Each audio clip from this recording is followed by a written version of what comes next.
Hey everyone, and welcome back. I am so thrilled you're tuning in to this fast-paced explainer today. We are going to completely elevate your vocabulary. The goal?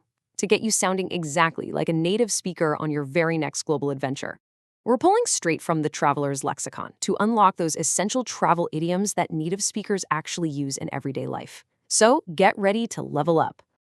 So, want to sound like a native speaker on your next trip? I mean, of course you do, right? The secret to mastering advanced English, well, it really isn't just about flawless grammar. It's about knowing those vibrant, colorful phrases that just bring the language to life. Today, I'm challenging you to ditch that stiff textbook English and really embrace the dynamic expressions that'll make your conversational skills absolutely soar. Okay, here is the roadmap for our explainer today. 4 stages. Hour 0, catching the bug. Hour 1, leaving. Hour 2, speeding up. And finally, Hour 4, resting. Let's jump right in. Stage 1, the desire. Okay, let's dive into this first one, catch the travel bug. This basically means to develop a really strong desire to travel. Now, you might be wondering about this phrasing. Usually, if we talk about catching a bug in English, we mean getting sick with a cold or something. It sounds pretty bad. But in this context, the travel bug is this wonderfully infectious, totally positive desire to see the world. It's like once you catch it, you literally can't shake it off. You just have to go. Let's practice this together. Read it aloud with me, right where you are. After her first trip to Europe, she caught the travel bug. Great. Do you hear that natural rhythm? Saying these phrases out loud is absolutely crucial.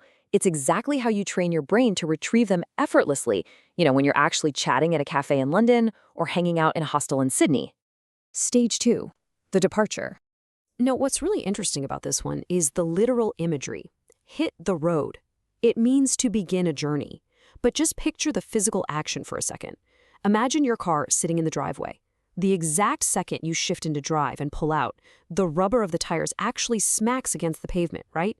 They are literally hitting the road. It's a super active physical idiom, and native speakers use it constantly when they're announcing it's time to leave.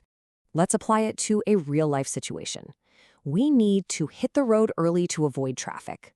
You can kind of feel the slight sense of urgency there, right? If you've ever tried to beat the morning rush hour, you know exactly what this feels like. It's snappy, it's direct, and honestly, saying hit the road just sounds a million times more natural than formally announcing, we must depart now. Stage 3, the action. And this brilliantly illustrates our next phrase, hit the gas, which simply means to speed up.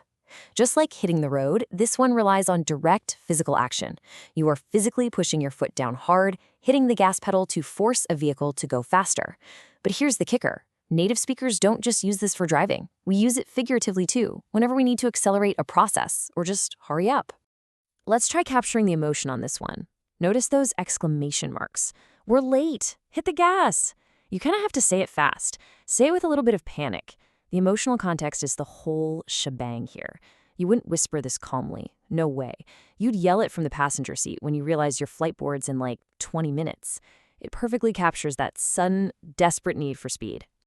Stage 4, the rest. So this brings us to our final idiom of the journey, pit stop. This means a short break during a journey. The absolutely crucial point here is that this is not your final destination.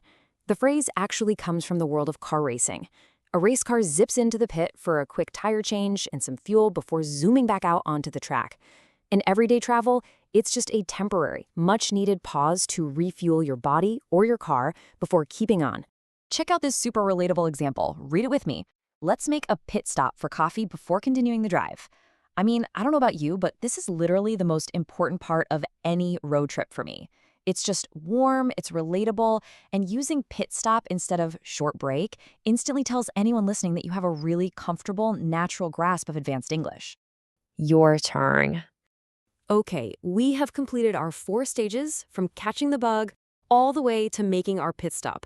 Now I want to see you put these concepts into practice. Here is your challenge. Can you use one of these travel idioms in a sentence in the comments below? Choose your favorite. Whether it's catching the travel bug, hitting the road, hitting the gas, or making a pit stop. Type it out and I will personally check it and give you some feedback. But before we wrap up this explainer, I want to leave you with one final thought. If language is the vehicle that connects us across cultures, are you still driving with the parking brake on by using textbook terms? Or are you ready to hit the gas and speak like a local? Drop your sentences below and keep exploring.